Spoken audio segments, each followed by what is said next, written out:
Hoy en Cuadro Adentro tendremos una entrevista especial con Ricardo Gibbon, un periodista venezolano que cubre las grandes ligas y el béisbol de Venezuela. Aquí podremos ver detalles sobre el béisbol de grandes ligas, de la Liga Venezolana de Béisbol Profesional e importantes aportes a este deporte. Ya empieza Cuadro Adentro.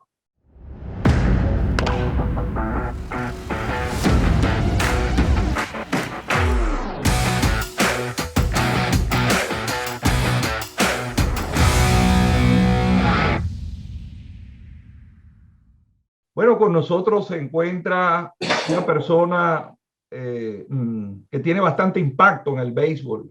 Es Ricardo Gibbon, venezolano, y que nos va a contar un poco sobre lo que hace y de dónde viene y cuál ha sido su experiencia de vida en el pasado. Bienvenido, Ricardo Gibbon, a Cuadro Adentro.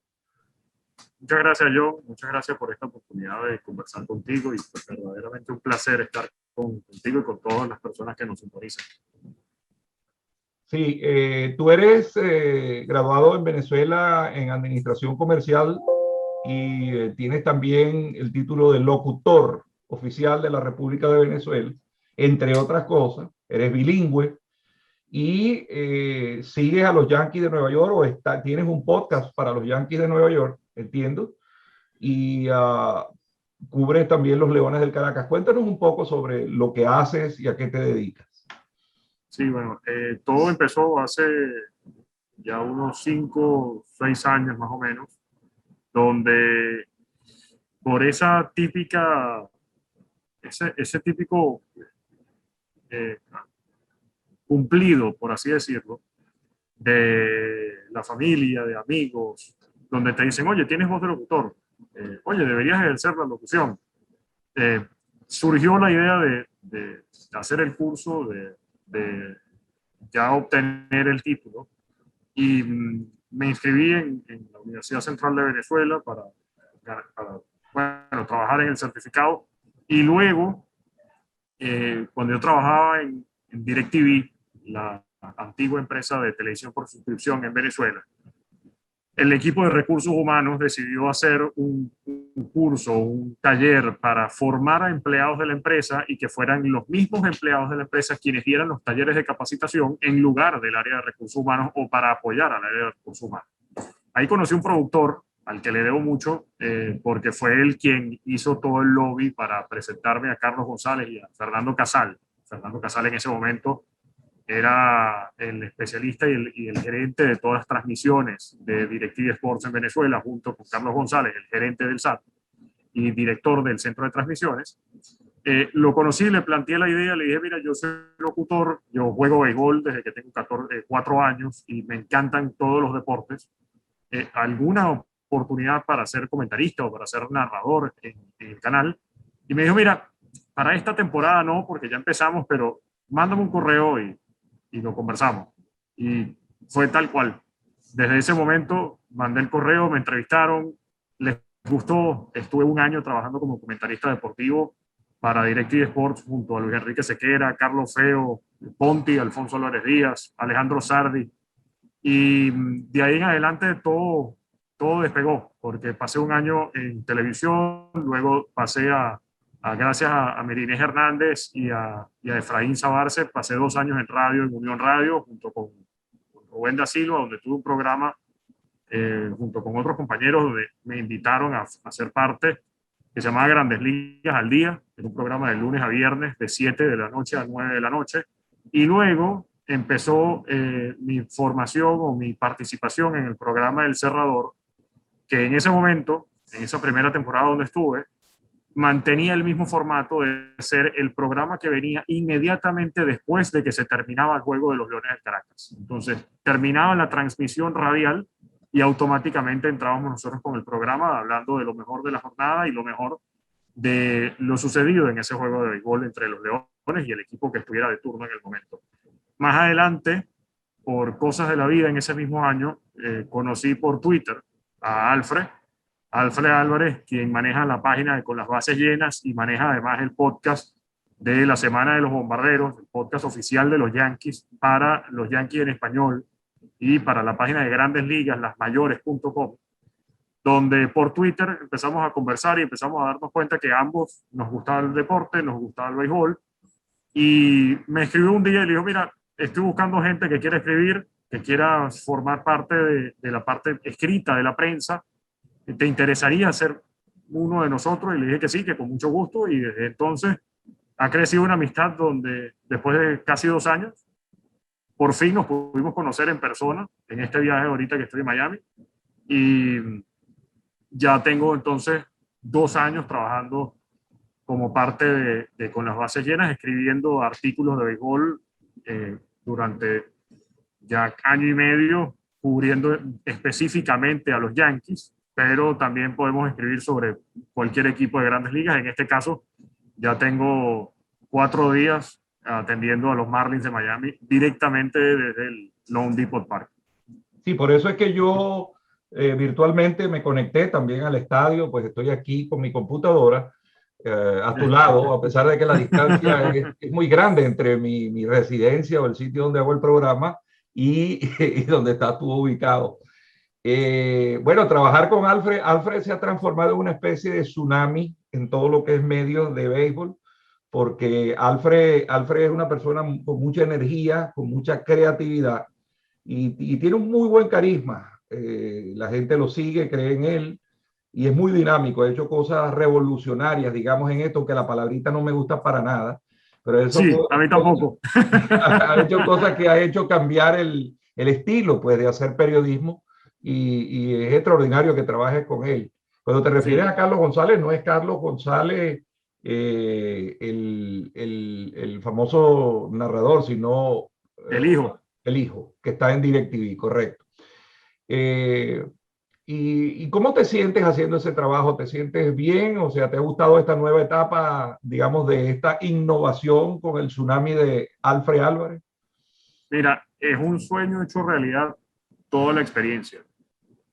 Yo nunca me imaginé, después de haber jugado béisbol desde los 4 años y haber sido catcher durante todos esos años, que iba a poder estar de este lado del terreno, más bien desde el área de la prensa. Incluso cuando llegó mi decisión de estudiar en la universidad, no estaba seguro si quería estudiar comunicación social.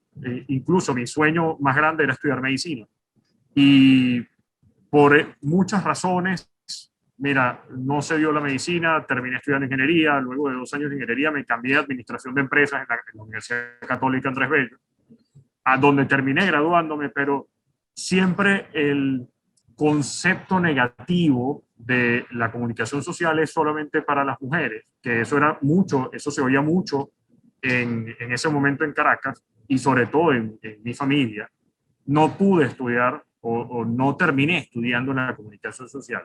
Y luego cuando ya estoy en ese primer año de universidad donde seguía jugando béisbol juvenil, hubo una oportunidad para que un scout me trajera a los Estados Unidos por el desempeño mío como pelotero y tampoco se dio. Y yo dije, bueno, si el béisbol definitivamente ya pasó de ser una etapa infantil o de pequeñas ligas para no poder ser profesional, bueno, hay que dedicarse a otra cosa y buscar entonces, igual siguiendo lo que te apasiona, porque veo todos los juegos, estoy pendiente de todas las temporadas, de todas las ligas, pero nunca me imaginé poder estar aquí. Y de hecho, el primer juego, cuando vine el miércoles como fanático, fue una experiencia donde yo no podía creer estar presente en el Lone Depot Park y poder estar en un juego de los Marlins. Y luego de estar en el primer juego como prensa, tuve que contener las lágrimas desde que salí del palco hasta que llegué a mi casa, porque era yo todavía no asimilo que estoy aquí en el Lone Depot Park y sobre todo con una computadora enfrente, contigo detrás de la cámara y tengo el estadio delante de mí con el equipo de los Marlins, ya algunos jugadores soltando brazos y estirándose, todavía el equipo de los cerveceros de Milwaukee, que son con quienes van a estar en el día de hoy, Día de las Madres, en el último juego de la serie. Para mí todavía es algo muy, muy surreal. Claro, ¿era tu primera vez en un estadio de béisbol de Grandes Ligas? Segunda, porque tuve la suerte de poder visitar Nueva York hace 8 años y fui a Yankee Stadium, pero fui un 6 de febrero, el estadio estaba completamente cubierto de nieve y estábamos en temporada muerta, pero sí, todo ese momento fue muy especial. Perfecto. Bueno, vamos a continuar en otro segmento del programa, estén pendientes, conociendo un poco más sobre Ricardo, y vamos a hablar de béisbol, porque ese es el tema que nos apasiona y nos gusta. Ya verán entonces el próximo segmento de esta entrevista a un venezolano exitoso, talentoso y muchas cosas que nos tiene que contar. Y para seguir disfrutando de programas como este, no olviden suscribirse a la plataforma de Bienvenidos Venezolanos TV en YouTube o por Instagram o por Twitter o en nuestra página web. Suscríbase y dele a la campanita para que siga recibiendo programas tan especiales como este que estamos presentando. Bueno, una de las cosas que nos hemos tenido que acostumbrar, él está actualmente en el estadio de los Marlins, es que tiene una máscara, él no va a atracar un banco ni nada de eso, ni quiere hacerse pasar por nadie, pero es la normativa y digamos la rutina que ya hay que tener hoy en día con el COVID, porque está compartiendo con compañeros y es mandatorio el uso de la máscara. Pero vámonos a las grandes ligas. Ayer vi el juego de Milwaukee y a mí siempre me llamaba la atención y decía, ¿por qué Milwaukee ha ganado tantos juegos? De hecho, hasta el día de ayer habían perdido 6 en fila. Pero esa caravana de esos 3 caballotes al final del juego, eso es algo impresionante. Esos 3 relevistas te hacen que los pitchers tengan que llegar al sexto inning nada más, porque 7, 8 y 9 es casi seguro que no van a hacer carrera. ¿Qué impresión te dio esa demostración de ayer de esos caballos, que creo que poncharon prácticamente a todo el mundo al final del juego?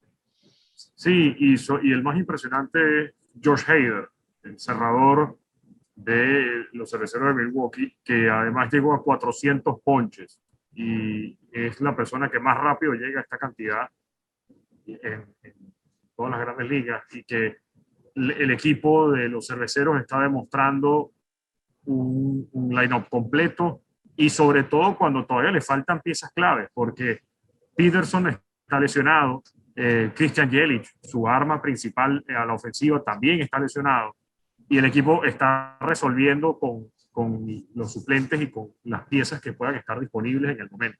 Ayer, de hecho, el viernes conversaba con Eduardo Brizuela, venezolano también y gerente de operaciones de béisbol, director de operaciones de béisbol del equipo de los Cerveceros, sobre qué hacer con el equipo y cómo está trabajando el equipo para todo lo que está sucediendo con las lesiones. Y sobre todo le pregunté por algo muy particular, porque me ha llamado mucho la atención y se ha hablado bastante del shift defensivo y cómo los jugadores no son capaces de hacer ajustes para irse a la banda contraria y poder envasarse, así sea tocando la pelota. Y dice que muchas veces lo que sucede es que incluso la propia industria del béisbol está fomentando por los bonos, por lo que vende el cuadrangular, que los jugadores cada vez busquen más los batazos de fuerza en lugar de los fundamentos básicos del béisbol. Y también lo que muy bien llamaba Bill James, el Moneyball, es algo que se ha ido perdiendo, porque para Bill James una base por bola era igual a un sencillo, a un imparable, porque estás llegando a envasarte. Y lo fundamental en el béisbol es poder envasarte. Si no te envasas, no eres capaz de producir carreras, y si no produces carreras, no ganas los juegos. Entonces, lo que vimos ayer por parte de los Cerveceros fue un muy buen juego de béisbol, que por otro lado rompió una racha de 4 juegos de manera consecutiva que estaban teniendo los Marlins, porque los Marlins barrieron en la serie durante la semana a los D-backs de Arizona, en esa serie de 3 compromisos, y ganaron el primero contra los Cerveceros. El equipo de los Marlins ha estado mostrando una gran rotación, porque son la 4ª mejor en efectividad en todas las grandes ligas, con 3.08, y que al mismo tiempo no estaban en el papel, porque incluso las mismas proyecciones de Pecota daban a los Marlins como el equipo Cenicienta, el equipo que iba a estar prácticamente en el sótano de la división este de la Nacional. Y poco a poco han estado, gracias a su picheo, que además está conformado solamente por 3 nombres prácticamente. Pablo López, está Sandy Alcántara y está Trevor Rogers. Y por otro lado, está lesionado Eliezer Hernández. Y el mejor prospecto de la organización, que es lanzador Sixto Sánchez, no lo han subido todavía a Grandes Ligas en esta temporada. Entonces, cuando incluso se llegan a incorporar estos nombres, y si traen el mismo fundamento o el mismo trabajo que han hecho estos 3, miren, el equipo de los Marlins puede estar peleando por un puesto para la postemporada. Sí, yo en el análisis que hice al principio de temporada, que hice con Dani Álvarez, al cual aprovecho para enviarle un gran saludo, otro talento, otra persona muy brillante en el béisbol. Yo decía que para mí lo único que creo que era la debilidad de los Marlins era el cuerpo de relevistas y de hecho ese es el que ha tenido sus ups and downs o sus altos y bajos, porque no hay una consistencia en esos pitchers. Hay un día que lo hacen fenómeno y hay otro día que no lo hacen bien. Y entonces me parecía que ahí había una oportunidad de mejora muy grande para los Marlins y me extrañó, ¿no? Aunque no hubieran contratado a un Yusmeiro Petit o a algunos jugadores que le hubieran dado quizás un poco más de brillo a la parte final del juego. Pero yo creo que, bueno, a lo mejor hay que ver cómo va la temporada. El Bass se pensaba que iba a ser el cerrador del equipo, pero al principio no estuvo nada bien. Y ahora, pues, el Jimmy García, quien fue un excelente setup el año pasado, quien está cargando prácticamente con esa responsabilidad. Pero yo me imagino que todas esas cosas se corregirán sobre el ambiente. Ahora quiero ir a lo que acabas de decir de jugar al béisbol distinto y tú que sigues a los Yankees. Ayer estaba viendo el juego de los Yankees y en el 9º inning, con el juego empatado, o en el 10º inning, disculpa, ponen el hombre en segunda y viene a batear Víctor Robles. Y es algo que he comentado mucho, inclusive lo comenté en una oportunidad con Luis Salazar de manera muy enfática, que es que el segundo base, LeMahieu, estaba jugando arriba. ¿Cómo? Perdón que te interrumpa, John, pero prendieron la música en el estadio y no sé si me estás oyendo bien. De todas maneras, puedo poner el micrófono en mute y cuando me toque hablar, lo quito y sigo hablando. No molesta, hasta ahora no molesta. Es más, no lo oigo, ni la oigo. Ok, entonces estaba el 10º inning, el juego empatado, traen a Chapman a lanzarle a Víctor Robles. Víctor Robles creo que intentó como amagar para tocar, para mudar el corredor porque venía la batería detrás. Pero después LeMahieu estaba jugando totalmente detrás de la segunda base. ¿Okay? Estaba el cuadro completamente hacia acá, a un 9º bate. Y vino lo que yo he dicho siempre. Robles dio un rolling a segunda que hubiera sido normalmente cómodo y pasó de hit y anotaron la carrera. Anotaron la carrera y esa carrera ha podido poner el panorama bien feo para los Yankees. Entonces, fíjate tú, puede haber una estadística que diga que las probabilidades de que él batee por aquí, por allá o por allá sean las que presenta la sabermetría o las estadísticas. Pero hay algo que me comentaba Luis Salazar, que él probablemente haya jalado la bola a pitchers de una cierta velocidad y ciertas características. Pero inclusive él contó una vivencia propia con Mike Soroka en una oportunidad que mandaron a segunda base a jugar así. Él decía que no, que había que ponerlo por el otro lado. Y resulta que pasó lo mismo, dio un rolling a segunda que pasó de hit y le quitaron unos hit no run a Mike Soroka y perdió el juego 1-0. Entonces, ayer volví a ver y yo digo, eso hay que anotarlo en la anotación como un error de coach o un error de alguien, porque alguien ha debido decir, mira, juega un poco más allá porque le estaba tirando 101 millas Chapman afuerita y era de cajón que iba a batear atrasado. Pues. Entonces, quería oír un poco de ti eso. Afortunadamente las cosas salieron bien, lograron sacar ese inning porque Chapman es Chapman y ganaron el juego. Pero eso ha podido poner el juego completamente en la torre. Y por supuesto, también después hubo un momento donde ellos venían a batear y como digo yo, el béisbol es muy generoso porque te permite equivocarte y sin embargo ganar el juego. Vino Dan Ford a tratar de tocar la bola, trató una vez, trató 2 veces y después dio atrasado un hit por el left field que trajo la carrera y volvieron a empatar. y después de ahí no hicieron la carrera, sino que más adelante Gleyber Torres con un infield hit trajo la carrera definitiva.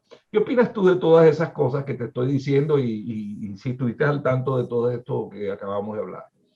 Yo coincido mucho con Brizuela, porque efectivamente, por más que no nos guste el béisbol y cualquier deporte profesional es un negocio, y los jugadores van a buscar maximizar sus ingresos por todos los bonos que le puedan ofrecer el equipo. Y si el equipo está ofreciendo bonos por cuadrangulares o bonos por batazos de extra base, siempre van a buscar tener más poder en su swing que el contacto que pueda tener un bateador que lo que haga sea envasarse en lugar de los cuadrangulares. Me parece muy inteligente porque el batazo precisamente ayer de Mike Ford fue un swing muy natural, se vio muy cómodo bateándose la banda contraria y ese imparable fue el que le permitió a los Yankees empatar el juego en el noveno. La conexión de Gleyber fue una conexión muy floja por el lado de tercera que no pudo agarrar el antesalista y gracias a eso entonces los Yankees ganan el juego dejando en el terreno a los Nacionales de Washington. Precisamente por cómo estamos viendo los bonos y por cómo estamos viendo las compensaciones a los jugadores, es que se olvida que desde que uno es pequeño y a uno le enseñan a jugar béisbol, siempre te decían, tienes que saber batear hacia la banda contraria. Eso era el ABC, el ABC. Y habían prácticas de bateo donde eran todos los días, nada más bateando, si eres bateador derecho, hacia el right field. Y incluso recuerdo a uno de mis managers, Manuel Berroterán, que si yo en vez de batear hacia el right field, bateaba hacia el left field, tenía que soltar el bate, correr una vuelta al infield y devolverme para seguir el turno porque me había equivocado. O sea, el hecho de envasarse, el hecho de poder batear a todas las partes del terreno, hace que un jugador sea más completo, hace que un jugador pueda ayudar más al equipo, que al final del día eso es lo importante, porque un cuadrangular perdiendo el juego 6-0 no es lo mismo que conectar un sencillo y el que venga después de ti conecte otro sencillo y después se ponga un juego 6-3 o 6-4 dependiendo de cómo haya sido la ofensiva en ese momento. Es muy importante que los jugadores no se olviden, y sobre todo aquellos que están por subir a grandes ligas, que el envasarse es sumamente importante para el equipo, porque más allá de las compensaciones o los bonos que puedan tener ellos como individuos, si el equipo no gana, o si tú no ayudas al equipo, el equipo no gana. Y lo importante es que precisamente sea el equipo el que gane, el colectivo, no el individuo. Sí, pero ahí hay una cosa, Ricardo, que es que esa generalización del término tienes que dar jonrones por los bonos, hay situaciones de situaciones, el equipo va ganando 8-2 y claro, yo le voy a tirar a tratar de pegar un cuadrangular, ¿por qué? Porque a mí me pagan un bono por eso, pero si estamos en extra inning y tengo que tocar la bola porque hay que ganar, ahí hay que desconfigurar la estrategia final y hacer una táctica de jugar para el equipo, que es lo que yo digo, hay que usar la sabermetría, hay que usarla, pero con inteligencia. Igual lo que dijimos de Robles, si Robles es así, probablemente el que hubiera buscado una estadística, yo no sé si ellos la tienen y no quiero caer pesado porque estamos hablando de grandes ligas, pero yo quisiera saber esos batazos que ha puleado, a qué velocidad de pitcher la hizo y en qué tipo de lanzamiento. Y es que además Víctor Robles es un gran bateador, porque tenga la tendencia de batear hacia el left field, no significa que él no puede batear hacia el right field. Correcto. Y ahí es donde quizás puede pecar el equipo, porque la mayoría de las veces batea para el left field, pero también a 101 millas bateando a Rondy Chapman.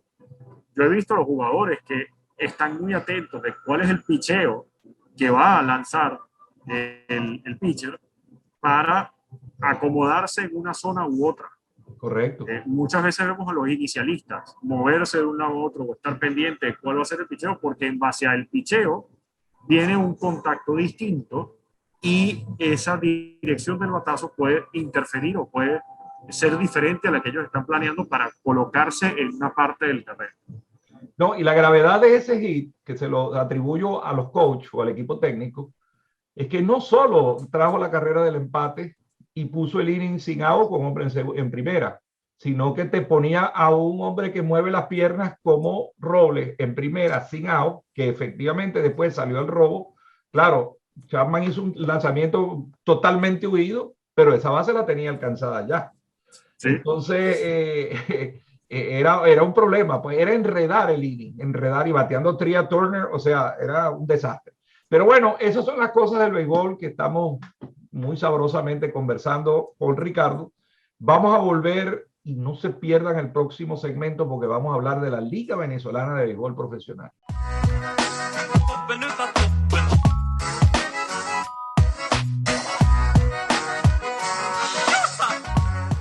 Bueno, y de las grandes ligas nos pasamos a la Liga Venezolana de Béisbol Profesional. El Caracas y los Yankees, dos equipos que están diseñados o tradicionalmente diseñados para ganar campeonatos, no para clasificar. Y resulta que hay una sequía larga y hay mucho disgusto en la fanaticada. Pero este año creo que seleccionaron un excelente manager como el manager alguacil, pero adicionalmente se llevaron el amuleto de las Águilas del Zulia. Los hombres que revolucionaron, y no me gusta la palabra nuevamente, o explotaron a las Águilas del Zulia y le dieron un campeonato con una filosofía de equipo, una filosofía de dirección y de cocheo extraordinaria. Dos de las grandes figuras como lo son Lipson Nava y Wilson Álvarez, que, bueno, excelente es poquito para lo que podamos decir de ellos. Por supuesto, fue una gran pérdida para las Águilas del Zulia. Yo critico mucho a la directiva y me parece que ellos no los han debido dejar ir jamás, pero bueno, ahora están en el Caracas y yo digo, porque Wilson cuando estaba en las Águilas decía, vamos a comer hallacas en febrero. Y ahora creo que los Leones van a comer hallacas en febrero. Porque esto le va a impregnar, esa combinación de ese manager con el coach de banca y el coach de picheo le va a dar un vuelco total al equipo. Ahora hay que ver qué piezas tiene el Caracas, qué movimientos van a hacer.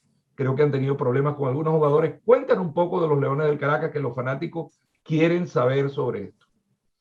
Es un muy buen comienzo para la directiva que hayan nombrado a José Alguacil como manager del equipo para la temporada 2021-2022. Pero no solamente eso, sino que se trajeron, como bien dice, a Wilson Álvarez y a Lipson Nava.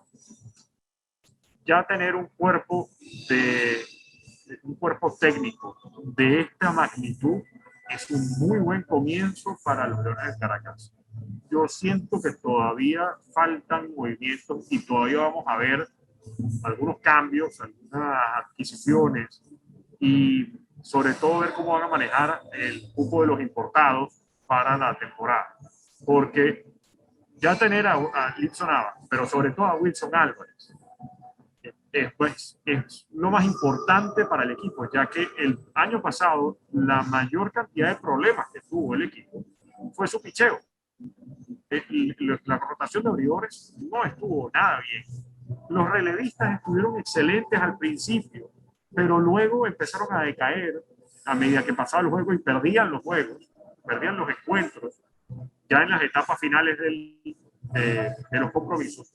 Y todavía es muy temprano para anticiparse. Los fanáticos ya están celebrando estas 3 contrataciones, pero siento que todavía hay que tener más paciencia. Estamos apenas en el mes de mayo y comenzando el mes de mayo para la temporada que probablemente arranque de nuevo en noviembre, octubre, a lo mejor, si volvemos al formato tradicional de la campaña. Pero sin embargo, quiero rescatar que fue un muy buen paso. Después de las tantas críticas que hubo y después de todo lo que los fanáticos reclamaron desde el principio de la temporada hasta el final, es un muy buen compromiso y hay que felicitar a la organización de los Leones de Caracas por traer a estas 3 personas al equipo de la temporada. Sin embargo, Ricardo, hay algo que me llama poderosamente la atención. Comenzaba con Marco Grunfeld, que tuvo que irse de Venezuela. El hombre que cavó las balas. Y Marco, yo le decía, Marco, me parece que el optimismo de los dueños de los equipos de grandes ligas no se corresponde quizás, y lamentablemente, porque no es nada de decirlo, con la realidad del país. Yo siento que el país está en una situación bien apretada y bien difícil con lo del tema del COVID. Y, wow, los Cardenales firmaron como manager tentativamente, como digo yo, a Carlos Mendoza. Aunque Marcos dice que él tiene mucha reserva con eso, porque él dice que Carlos en cualquier momento va a ser manager de Grandes Ligas y ahí se acaba automáticamente la dirección de los Cardenales de Lara.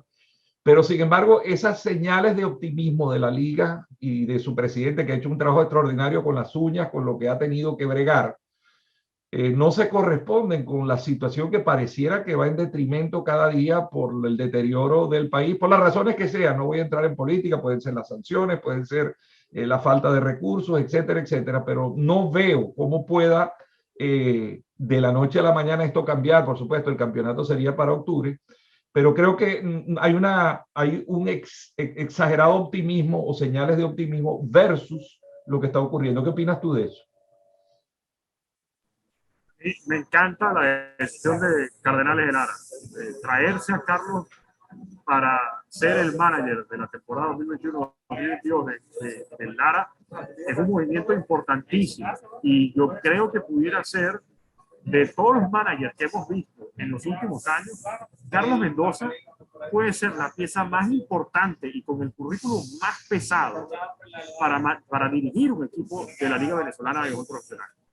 Coincido mucho con Marcos, porque cuando vemos lo que fue la temporada de los Yankees el año pasado y cuando vimos cómo se manejó el equipo, la organización de Nueva York en la temporada muerta, los Yankees a última hora fue que terminaron dándole o ejerciendo la opción del contrato de Aaron Boone, porque el contrato de Aaron Boone era 3 años más este año 2021 como opción. Eso significa que Aaron Boone, para el término de la temporada, ya no tendrá contrato con los Yankees de Nueva York. Y después de todo lo que ha hecho Carlos Mendoza, pudiera ser Carlos Mendoza quien tome el puesto, porque ha manejado muy bien a los jugadores, tiene muchísima experiencia con el equipo, es bilingüe, cosa que lo apoya más todavía para el manejo de los peloteros, tanto latinos como americanos, y le da más peso. Ahora, yo no, como se maneja la organización de los Yankees, no quiero decir que la puerta va a estar cerrada para Carlos Mendoza. Yo creo que más bien se ha ganado el puesto y se ha ganado el trabajo, se ha ganado el compromiso con la organización, pero no sé si los Yankees todavía estén o ya estén en el papel para tener un manager latino dentro de su organización. No es normal y no lo hemos visto todavía con los Yankees, pero todo se está dando, todo está coincidiendo para que pueda ser Carlos Mendoza el próximo manager de los Yankees. Y si eso es así, entonces a lo mejor los Cardenales tendrían que buscar manager nuevo a mitad de temporada, porque recordemos que las negociaciones empiezan a partir de noviembre, donde ya todos los equipos van a estar buscando jugadores, armar rosters y sobre todo la pieza del manager para los Yankees. Después de muchas críticas que ha tenido Boone desde el comienzo, Boone ha recibido fuertes críticas tanto de los fanáticos como incluso de la misma organización, pero también la organización no le ha hecho o no ha ayudado mucho a Boone, sobre todo en los movimientos que él ha pedido como manager para reforzar al equipo. Así que hay algo de la relación entre ellos que puede que no esté muy bien. Y buscando un nuevo contrato o buscando un nuevo manager, pudiera ser Carlos Mendoza el hombre principal para tomar el puesto. Y tú has dado en el clavo, porque definitivamente, primero, los Yankees no son pro manager latino y lo han demostrado. Pedrique, yo creo que era uno de los llamados a ser el manager en su momento, y sin embargo ni siquiera lo entrevistaron. Y ellos siempre buscan una estrella así tipo Hollywood, como Boone, que es el hombre de Nueva York, o el hombre, pero las cosas cambian. Y la otra cosa es que para mí, contundentemente, si Boone no gana esta temporada o llega a la Serie Mundial, no le van a renovar el contrato, porque ese equipo, olvídate, van a probar con otro. Entonces, sí, claro, hoy hay la tendencia también de los equipos a buscar managers ya más experimentados, como es el caso de la Russa o Dusty Baker o el mismo A.J. Hinch. Entonces, pueden haber muchas opciones. Pero de todas maneras, Carlos, si no es allí, en algún otro equipo va a ser manager de Grandes Ligas. Eso sí. Definitivamente. Definitivamente. Y esa experiencia la pasamos, yo que tengo unos poquitos años más que tú, la pasamos con un gran amigo, con Phil Regan, que era manager del Caracas, y lo llamaron para ser manager de los Orioles de Baltimore, nada menos y nada más. Y resulta que quedó Pompeyo, y Pompeyo se arrebató el campeonato en esa temporada.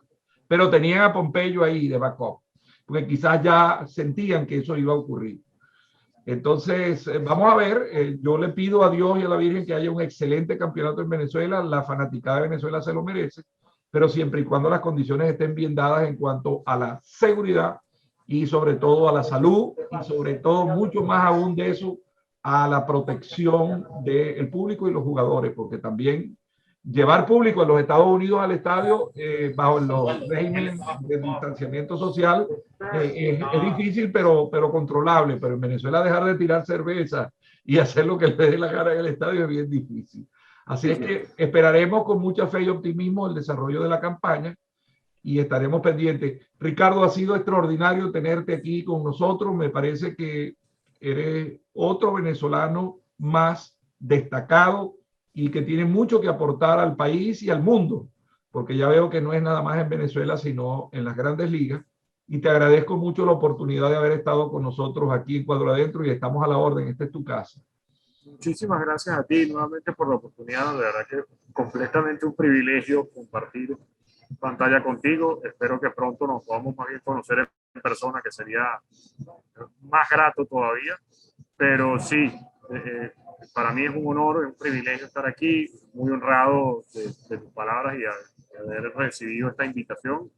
A la orden, cualquier cosa. Y sobre todo, muchísimas gracias para todos aquellos que nos están sintonizando y que nos pueden ver por el canal, por tu canal de YouTube en Cuadro Adentro, y bienvenidos venezolanos. Bueno, muchísimas gracias, Ricardo, y estaremos en contacto. Vamos a seguir haciendo programas y vamos a seguir analizando. Un abrazo y sobre todo que Dios te cuide y tenga salud, lo más importante. Amén. Gracias a ti.